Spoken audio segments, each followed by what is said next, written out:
Приветствую аудиторию Якутского Саха-информационного агентства национальной вещательной компании «Саха». Приветствую нашего гостя в студии. Это Андрей Борисов, государственный советник Якутии, художественный руководитель Саха-театра. Добрый день, Андрей Савич. Добрый.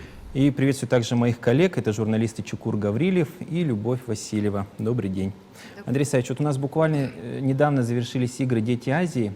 Вы являлись идеологом последних 5 игр, открытия и закрытия. Вот на ваш взгляд, решение о переносе игр в другие страны, то есть теперь у нас будут наши игры проходить в других государствах, оно правильно, и не жалеете ли вы об этом, о таком решении? Вот я ожидал, что когда прозвучали последние слова, последние музыка и закрытие игр, я ожидал, что зритель будет плакать. Почему? Потому что я вспоминаю еще совсем юным мальчиком, как проходили Олимпийские игры в Москве, и когда Мишка взлетал олимпийский, то весь стадион плакал. Так. Я тоже ожидал такой какой-то реакции, но сама постановка закрытия и наоборот, мне показалось, что большинство, кто сидели на стадионе, а тем более и за телевизором, потом я их переспрашивал, они в основном, наоборот, гордятся тем, что игры стали явлением не только международного масштаба, но все-таки внутриреспубликанским таким. Они уже в Монголии будут, а потом дальше поедут по городам. Поэтому мне показалось, что в основном все переисполняла гордость. И меня также переисполняла гордость, что я стоял у истоков культурных программ всех предыдущих 5 игр. Поэтому особо так сентиментальности не было. А вот, на ваш взгляд, ваши коллеги молодые справились с нынешними церемониями? Я никогда, даже все эти 5 игр, которые я был режиссером-постановщиком, никогда не ставили перед собой задачу такую, справиться, не справиться, удивить, не удивить. Главная задача была через каждые 4 года дать показать какую-то веху развития культуры, веху развития общественного такого сознания. Поэтому все эти представления были концептуально сформулированы. А удача, неудача часто иногда зависит от дождя.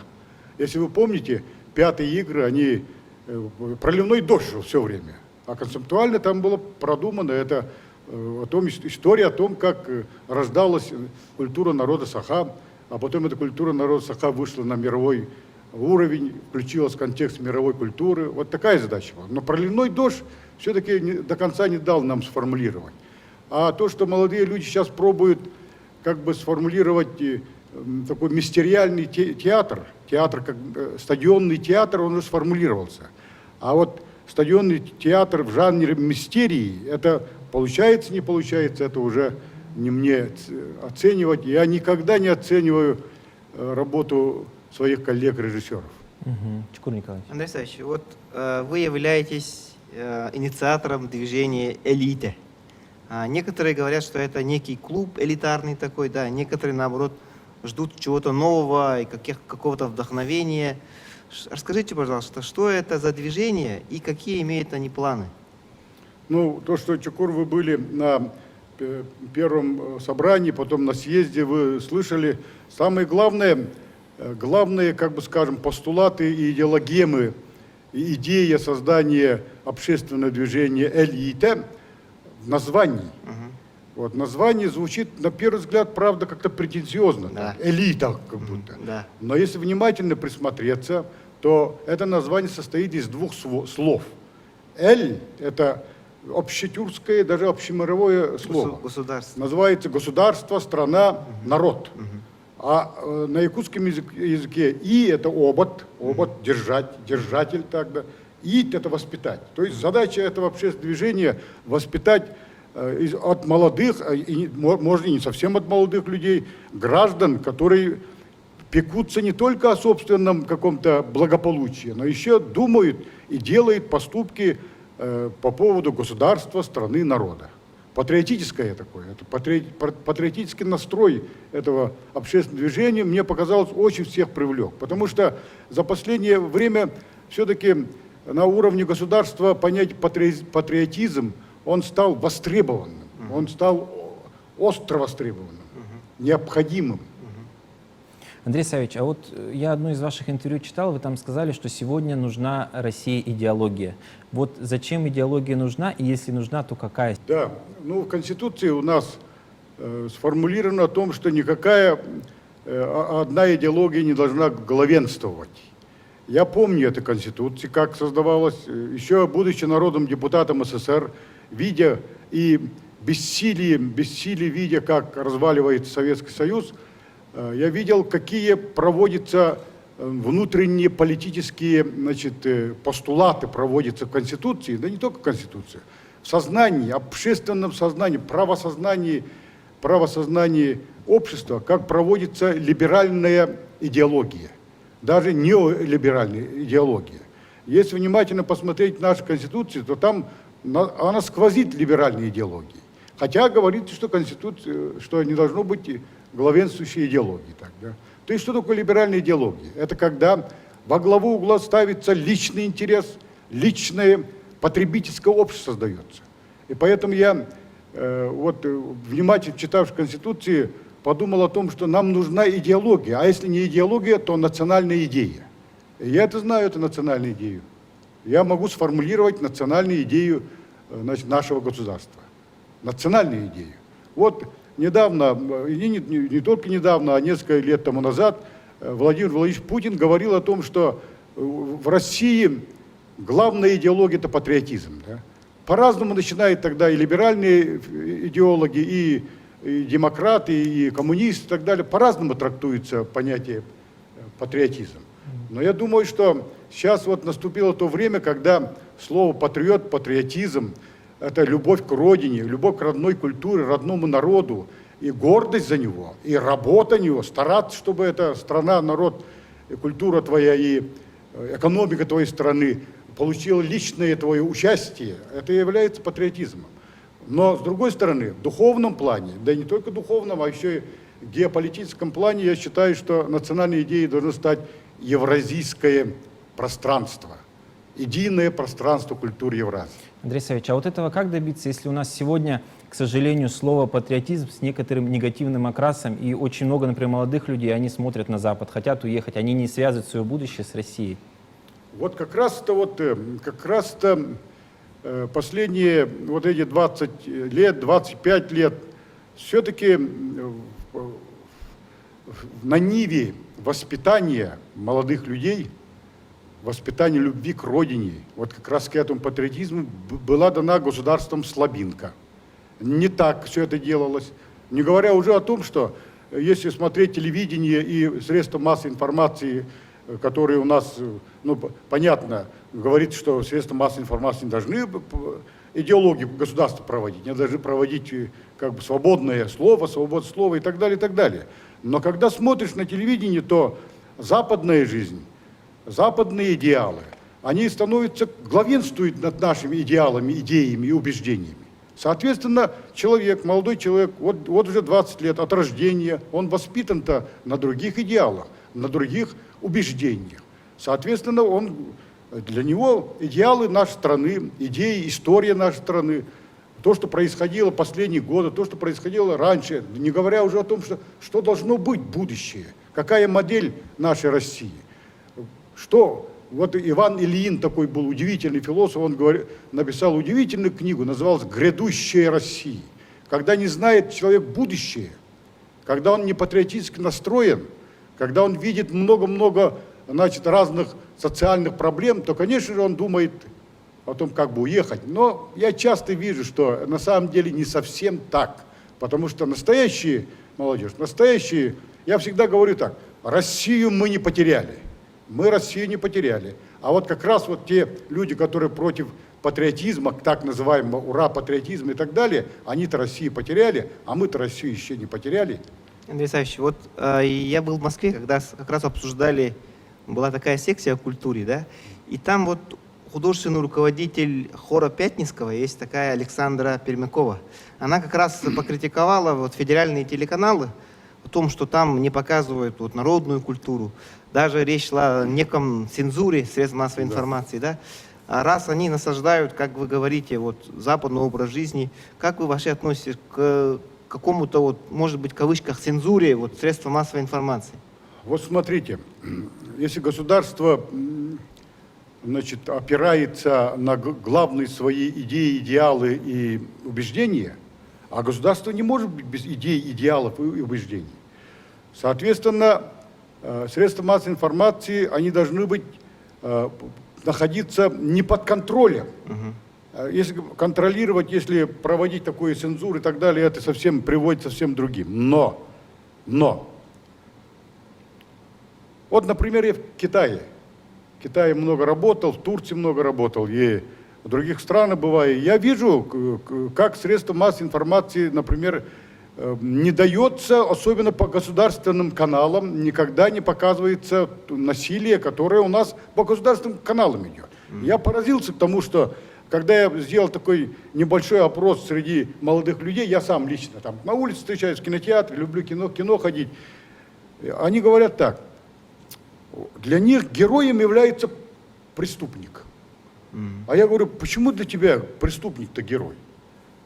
А сериалы вот эти, помните сериалы? Бандитские сериалы. Бандитские сериалы и так далее. И смотрю так, я спрашиваю, а почему он для тебя герой? Так потому что его же любит красивая женщина. Актрисы красивые любят, вот заметьте, преступник. У него любовь такая, что... А почему молодой человеку не пойти бы и банк не ограбить, поскольку влюбится в нее красивая актриса? То есть в этом смысле, я думаю, что если не цензура, то ограничения и ориентиры и постулаты должны быть сформулированы. Любовь. Андрей Савич, вот продолжая вопрос о молодом поколении, я хочу вот спросить, есть ли у вас ученики, которыми вы особенно гордитесь? В охвате нескольких выпусков, может? Вы знаете, вот я давно уже преподаватель, я профессор Арктического института, я создал, даже меня считают основателем Арктического института и Высшей школы музыки и так далее. Поэтому я сейчас оглядываюсь, как в кино снимаются мои ученики, как в театрах работают, становятся продюсерами, становятся уже десятки учеников становятся руководителями учреждений культуры, то, конечно же, для меня это очень радостно видеть это, очень, очень как-то лестно и очень так. Но выделить кого-то мне очень даже трудно, потому что такое ученик? Ученик — это же не только тот, кого ты учил, это ученик тот, который тебя считает учителем. Вот это очень важно. Я уже могу назвать кого-нибудь, да?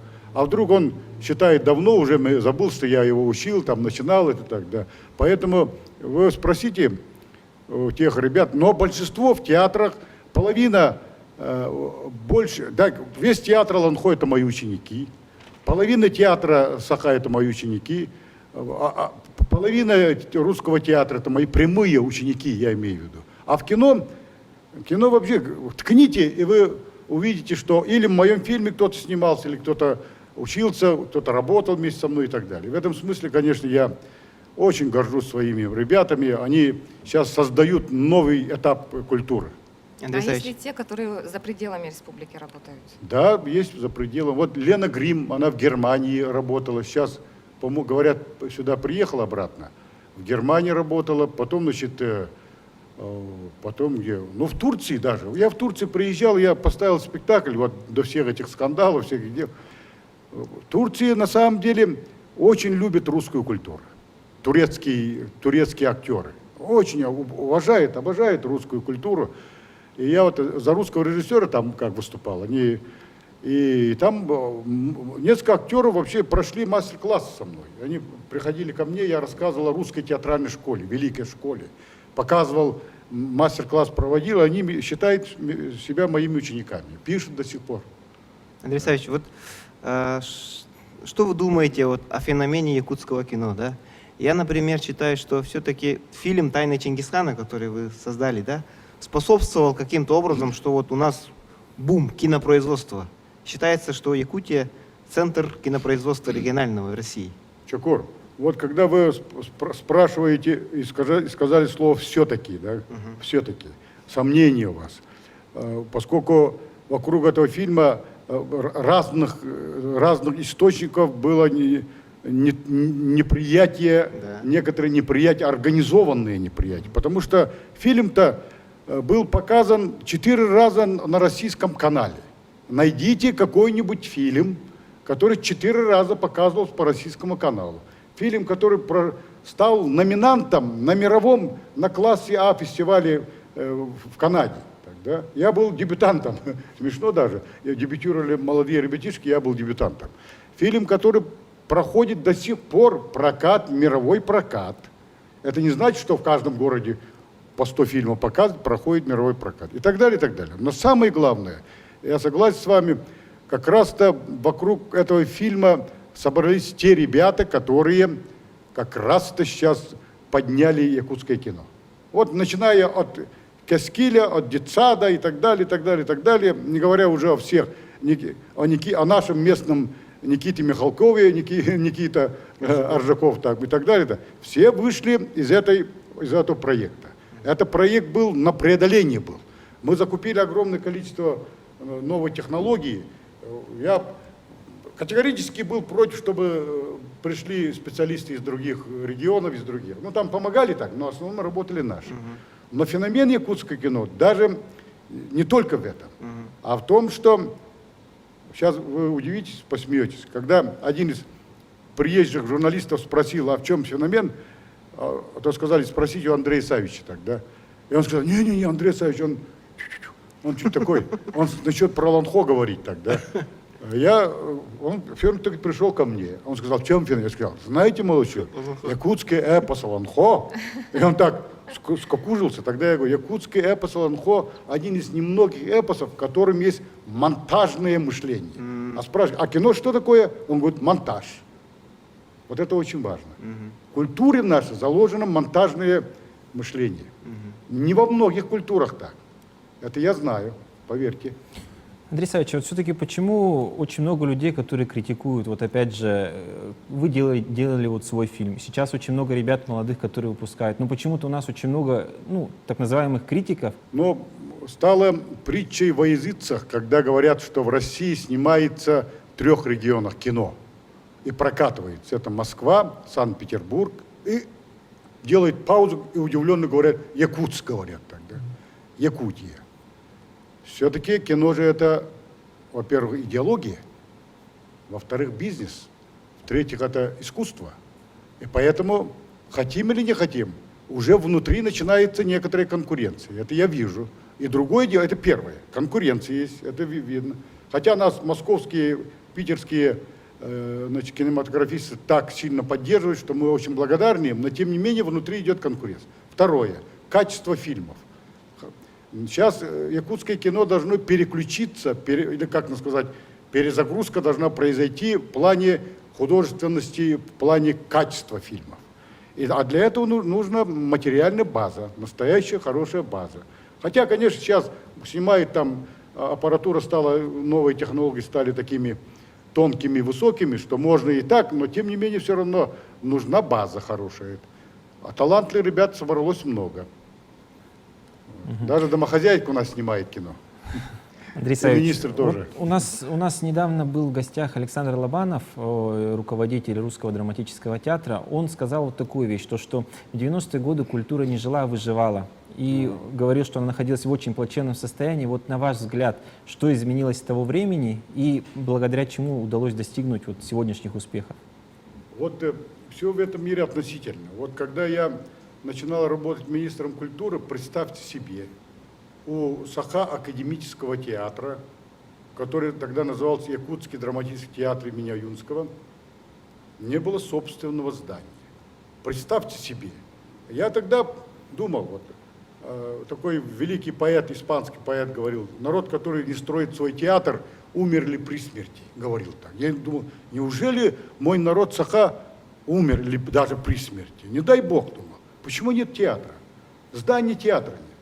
А в это время бурятский театр, здание театра был капитальный театр, академический театр, не говоря уже о татарском театре, башкирском, чувашском театре, даже на Алтае, понимаете, да? Алтай же по количеству населения там малая страна.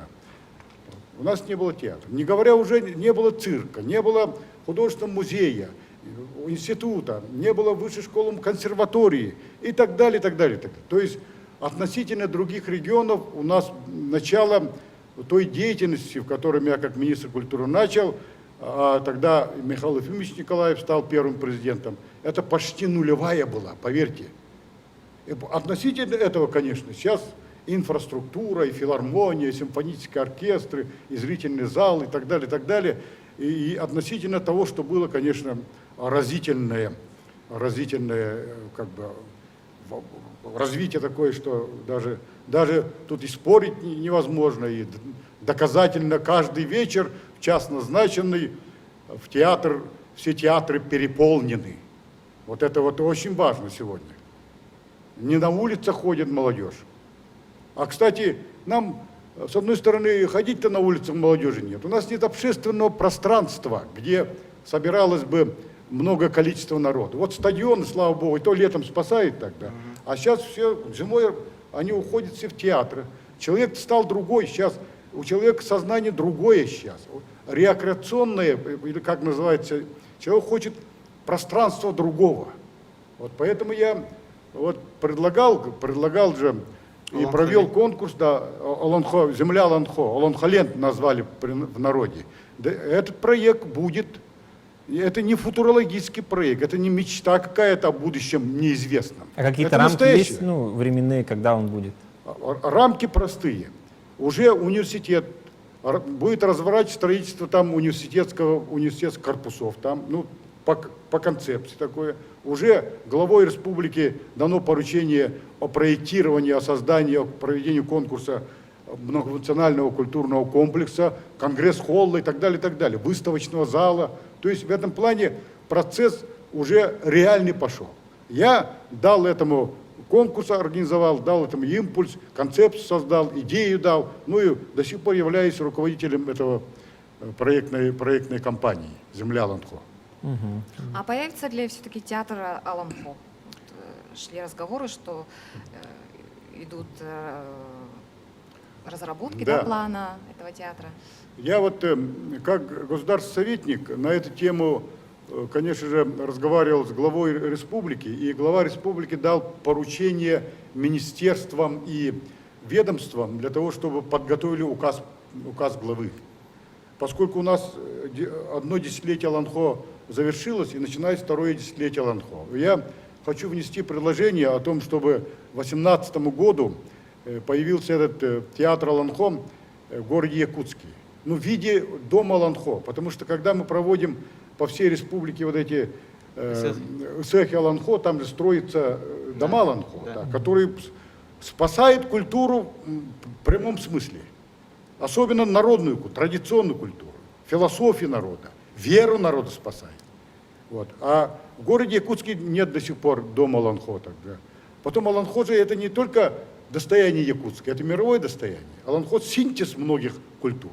И в этом плане, конечно, когда мы, надеюсь, моя инициатива будет воспринята, в 2018 году, как раз 125 лет Платону Юнскому, можно было бы к этому времени построить театр Олонхо.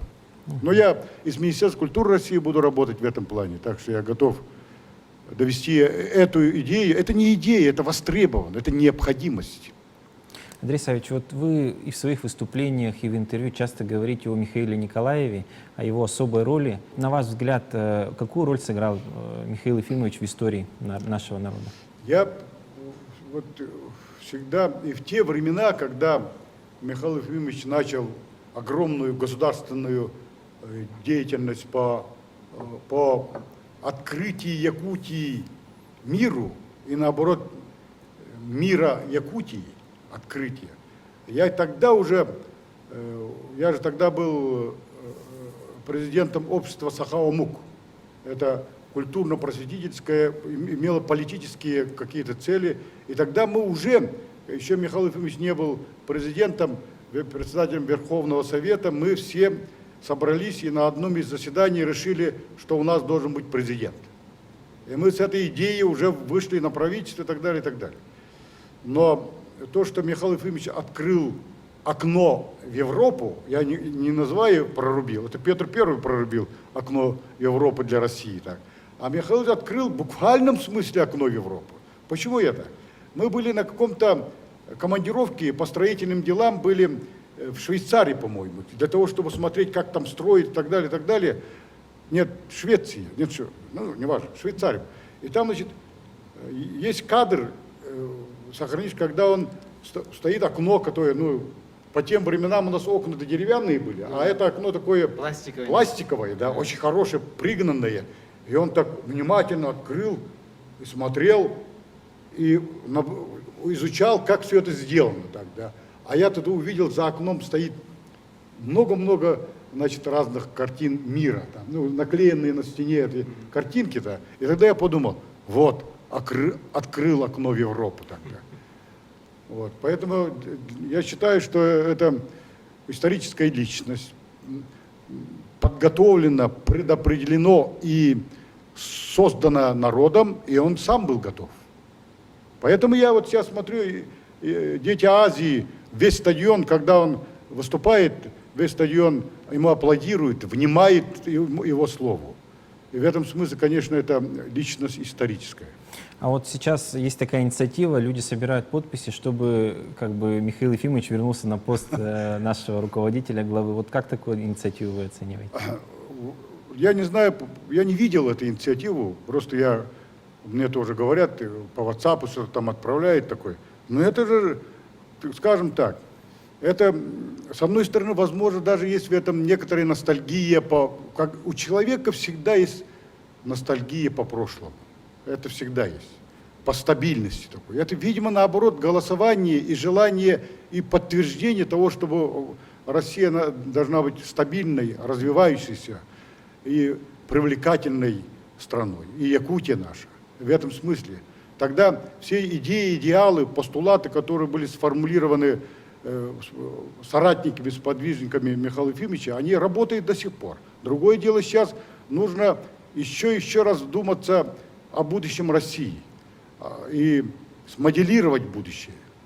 Вот я еще раз возвращаю, прочтите удивительную книгу русского религиозного писателя Ивана Ильина, который написал книгу «Грядущая Россия». Вот так. Если мы не вдумаемся это, не будем, хотя бы каждый, даже простое соучастие, соразмышление по этому поводу уже даст для будущей России огромные плоды. Андрей Савич, вот я перебью. Вы работали, получается, при 3 руководителях республики, при Михаиле Ефимовиче, при Вячеславе Штырове и при Егоре Борисове. Вот какая разница есть между ними в стиле работы? Конечно, большая разница. Это разные люди, разные периоды общественного развития, экономического развития, политического состояния всей России и так далее. Разные люди. Не говоря уже о том, что это характеры разные. Вот, например, я всегда называю Михаила Ефимовича это человеком, которым, ну, как сказать, вот то, что уже сказал про Михаила Ефимовича. Он для меня, конечно же, духовный лидер, он лидер духовный, он лидер нации, страны, республики, народов нашей республики. А Штыров — это строитель, он продолжил линию Михаила Ефимовича, он человек-строитель, он профессионал высокий, менеджер такой, организатор такой. А про Егора Афанасьевича я, когда агитировал за него, когда он становился президентом, и сейчас говорю, это народный президент был, а сейчас глава, народный, из народа вышел человек. И как раз время их востребовало, потому что сейчас, когда, значит, разворачивается сложная межгосударственная, международная ситуация разворачивается, очень важно не забыть, важно не утратить среди глобальных проблем, глобальных катаклизмов, не забыть бы человека, народ, село. Вот это очень важно. А если вот немножко в будущее взглянуть, какой лидер нужен Якутии? Я думаю, что наступает то время, когда нужны, можете по-всякому трактовать слово «патриот», по-всякому, то нужны сейчас патриоты. люди, которые, может быть, даже вот так, скажем так, вот три качества трех президентов должны быть собраны в одно лицо. Это невозможно, наверное. Я про идеал говорю. Но тем не менее, поскольку вы спросили, то я говорю об идеале. Вот три качества. Хотя Михаил Ефимович, это тоже народный был. Но я говорю, когда даю характеристику трем президентам, я говорю об приоритетных их качествах, которые за все эти годы выразились и в экономическом, социальном плане, политическом плане. Андрей Александрович, вот о грядущем России вы сказали, да? Как вы видите там вот идеи евразийства, да? И я понимаю, что где-то на государственном уровне это начало поддерживаться. Вот создан Евразийский экономический союз. Что будет? И что касается вопроса по федерализму, да? Иногда говорят, что вот России нужно все вот унифицировать, приравнять всех, или все-таки должна быть асимметрия. У нас был в гостях Павел Зарифулин, вот как раз ваш друг, товарищ, он сказал про асимметричность федерации, да? Вот какие мысли у вас по этому поводу? Нет, вот знаете что, время от времени, поскольку я, когда был народным депутатом, видел, как время от времени и за все эти годы вот эти идея о федерализме, о конфедерализме, идея о том, чтобы объединять, значит, регионы, или наоборот, значит, дробить регионы, или создавать разные эти, оно продолжается. Но я-то думаю вот о чем. О том, что для того, чтобы понять будущее, для того, чтобы моделировать и создавать будущее, надо, особенно в такой стране, как Россия, знать и помнить прошлое, историю. История России – это многоконфессиональная, многонациональная, на самом деле многоукладная во всех смыслах история. И в одночасье решением какого-то закона, не говоря уже решением какого-то одночасья одного человека или одной какой-то, невозможно это. Процесс этот долгий будет идти, процесс очень долгий. Но сейчас говорить об этом, о том, что вот укрупнять и так далее, я думаю, что это неправильно, и это не даст никакого плода. Даже когда, помните, создавали вот эти 7 федеральных округов так, да? Я вот недавно открыл свое выступление на съезде народных депутатов СССР в книге, так, открывая, там напечатано, оказывается, я внес предложение о 9 округах. Тогда еще, да. Но я-то имел в виду вот как раз в культурном плане, культурно-анклавы. Анклавы я, оказывается, дал. И потом вдруг увидел, где-то совпадает так, да. Но даже вот эти округа, они не до конца сегодня себя оправдывают. Я это вижу, как происходит процесс такой. Вот, поэтому надо Россию... Что такое стабильность? Стабильность – это когда не то, что сохранить только то, что сейчас есть, более-менее ситуацию в экономическом плане и так далее. Это уже застой. Да, это застой уже. Стабильность – это основа, это импульс, среда, на котором должно происходить развитие. Поэтому уповать только на стабильность – это неправильно. Я слышу, политики говорят о том, что нужна стабильность. Да, нужна стабильность. Но стабильность нужна для чего? Для того, чтобы было развитие, разобраться в мировом пространстве, как Россия. Свободная Россия, свободный труд, свободный человек. Оно сегодня необходимо. Любовь. Андрей Савич, я знаю, что вы были инициатором возобновления движения добрых дел в Якутии в 21 веке. И в этом году этому движению исполняется 15 лет. Расскажите, пожалуйста, про этот проект. Дело вот в чем. На самом деле, не совсем я инициатор, так, просто на ниве Министерства культуры, тогда в 90-е годы, вы даже представить себе не можете, в 90-е годы, когда идеология развалилась, Советский Союз развалился, все клубы, учреждения культуры буквально в течение нескольких месяцев утратили свою значимость. Буквально. Поскольку культура это была служанкой, скажем так, идеологии, так, в основном. Мы считались бойцами идеологического фронта. Но я хочу вернуть это. Хочу стать бойцом идеологического фронта сейчас. Но тем не менее вдруг, значит, распад такой. Да. Многие учреждения культуры, много заброшенных домов и так далее. Разруха такая страшная была. И вот тут наступил момент, когда надо было спасать культуру. А когда ты спасаешь культуру, ты спасаешь село.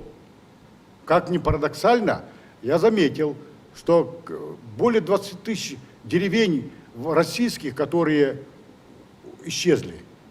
Прежде всего, там исчезли церкви, а после в советское время клубы. А где церковь сохранилась, там бабушка, дедушка, внуки, все-таки они возрождаются. Да. Говорят, не стоит деревня без праведника. Да. Но вот тогда я понял, что надо что-то делать такое, и принял постановление хозяйственным способом, называется. Это началось от Министерства культуры, от безвыходности, понятно. А потом вдруг это было воспринято удивительно интересно. Что такое хозяйственный способ? Когда инициатива населения, они хотят построить клуб или взять то здание, которое заброшенное, и его залатать, сделать там, создать там клуб, там, дискотеку и так далее. Там. И вот началось, правда, от Министерства культуры. Потом, значит, Мегино-Кангаласский улус, там, тогда Артемьев был главой, они объявили 70... Добрых дел. Не добрых дел, 70 объектов к 70-летию. Когда Михаил Ильич туда приехал, понял эту идею и сказал, 2000 дел к 2000 году. А сейчас она называется «Моя Якутия, 21 век». Но построено более 140 объектов культуры за это время.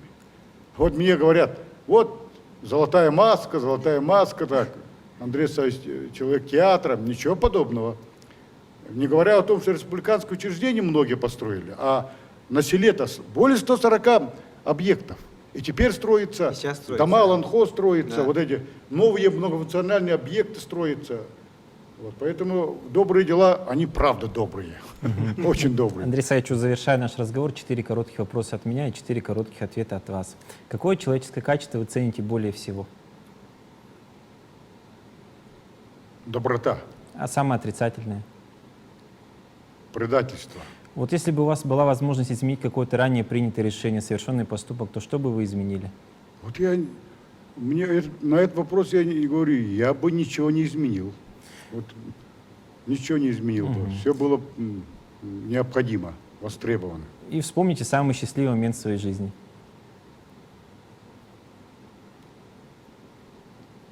Не могу вспомнить. Видимо, много было счастливых моментов. Это был Андрей Борисов. Спасибо, Андрей Савич, что пришли.